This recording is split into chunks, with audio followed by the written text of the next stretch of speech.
Salut, je m'appelle Chessa, bienvenue sur ma chaîne. Alors aujourd'hui je vais parler de finances, disons comme vous pouvez voir dans le titre.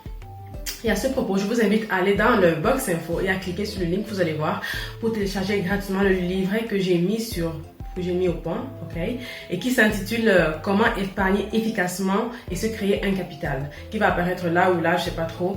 Donc n'hésitez pas à y aller, c'est complètement gratuit. Voilà, il y a quelques points pour pouvoir comment dire cela, avoir des règles claires, nettes, ce qui m'a permis moi aussi de pouvoir mettre de côté plus de 10 000 euros en moins d'un an et demi en tant qu'étudiante. Alors, si tu suis ma chaîne depuis, tu sais que je vis en Italie et voilà, j'ai fait des études de médecine en Italie, j'ai étudié en médecine. Donc, lorsque j'étais étudiante, il y a quelques années de cela, voilà, j'ai eu plein de petits jobs, un peu comme tout le monde, quoi.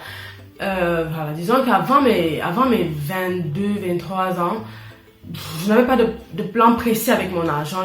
Voilà, tout ce que je gagnais, je dis l'argent entrait et ça sortait aussitôt, quoi, en sortie, en achat, les vêtements, et voilà, en fait, les petits trucs qu'on peut faire avec l'argent. Je dis, de toute façon, on ne manque jamais quoi faire avec son argent. Mais disons qu'avant mes 22 ans, je n'avais pas vraiment de plan sur l'argent. Alors, lorsque je suis arrivée, je me rappelle, c'était en 5e année, voilà, en 5e année de médecine, j'ai eu, par la grâce de Dieu, j'ai eu un petit job qui était un peu, comment dire cela, je ne vais pas dire que c'était mieux payé que les autres, non, mais ce qui m'a réveillée, disons, c'est que le job était tellement difficile. C'était tellement difficile que je me suis dit non, il faut que, dans quelques années, j'aimerais bien voir où l'argent me dit de ce dur travail, où est-ce que ce que ça peut réaliser, voilà, ce que j'en ai fait.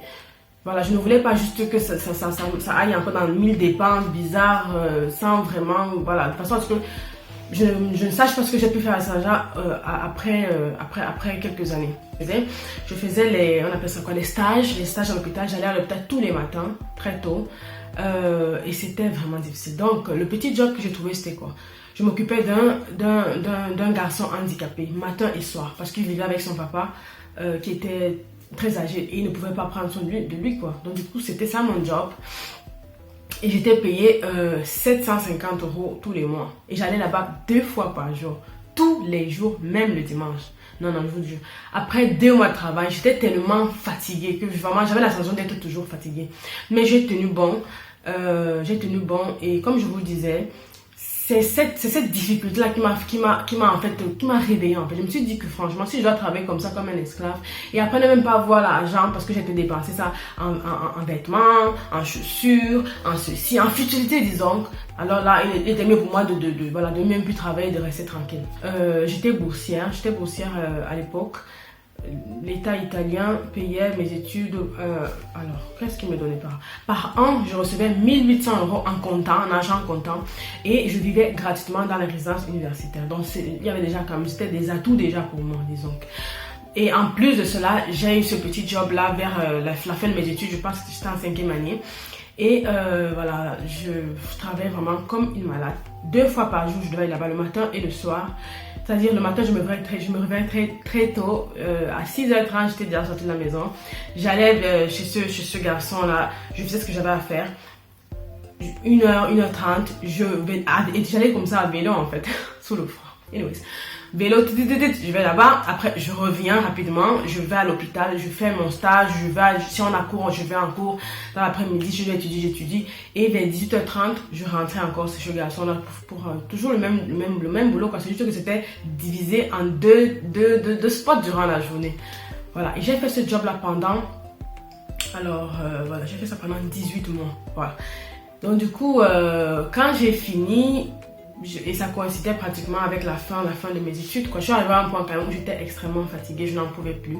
Donc j'ai démissionné de ce petit job là.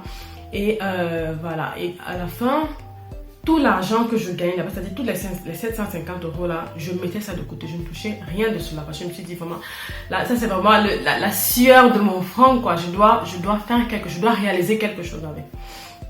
Voilà, donc à la fin, quand je finis, j'ai programmé un voyage au Cameroun, j'étais tellement fatiguée, je voulais aller me reposer.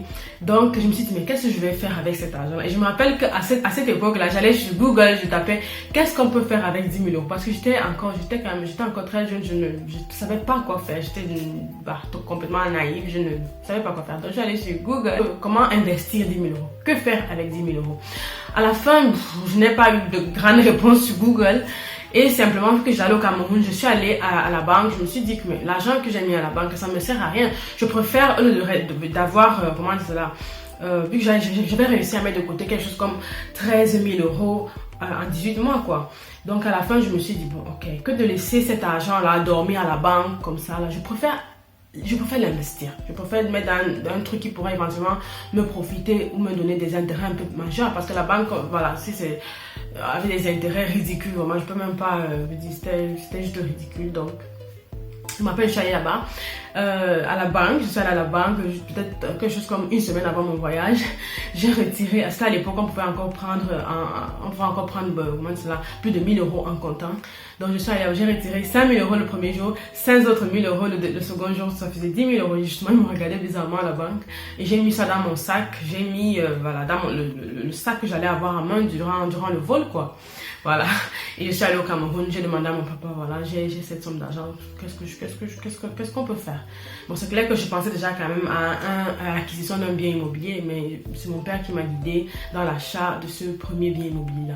Donc, en gros, bref, voilà, pour faire court, c'est comme ça que j'ai réussi à mettre de côté ces premiers 10 000 euros là, quoi.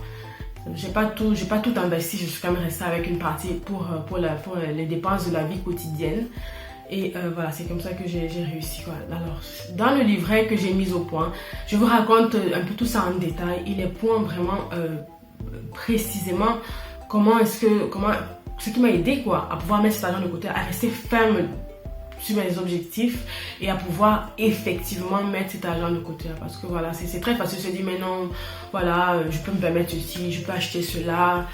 Si on ne fait pas attention avec l'argent, il va juste nous filer entre les doigts. C'est ce que j'ai compris finalement là, donc quoi. Donc je vous encourage vivement, surtout si tu as un projet, si tu aimerais réaliser toi aussi, je t'encourage vivement à télécharger ce livret-là.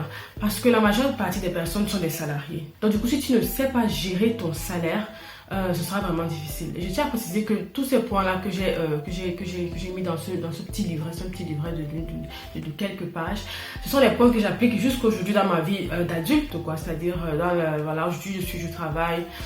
Je gagne j'ai un salaire un peu plus élevé. Ce sont les mêmes points que j'applique pour pouvoir continuer à investir, pour pouvoir continuer à avoir une espèce de sécurité financière et à pouvoir être libre financièrement demain. Donc voilà, j'espère que cette vidéo t'aura inspiré, intéressé aussi. N'hésite pas à me poster une réponse là dans les commentaires. Voilà, j'aime bien avoir des retours. Et voilà, je te dis à la prochaine vidéo. Voilà. Et aussi, si tu n'es pas encore abonné à ma chaîne, qu'est-ce que tu attends? C'est gratuit, donc n'hésite pas à le faire, d'accord? Bye bye, à la prochaine.